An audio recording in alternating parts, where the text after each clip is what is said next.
Really? And when you were in Russia, you did not. When you were in the USSR, you did not have a sense of kind of the that the collapse was imminent? No, we had a sense that the collapse was inevitable when we left in '78. But inevitable and imminent isn't the same thing. We just didn't know when. We just said it's just the system doesn't work. It's corrupt. It's unsound financially. It's unsound economically.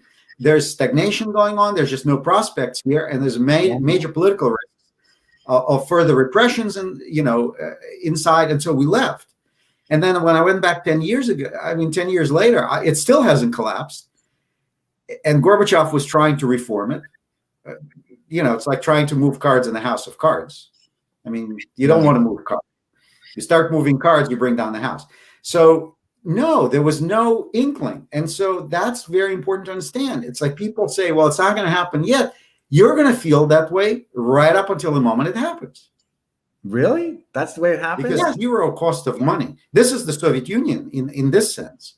One of the key problems there was massive misallocation of resources, because the resources were being allocated by fiat, by the government, as opposed to by entrepreneurs. So here you have a different dynamic. It's not the government that's allocating resources, but the government sets the price of money.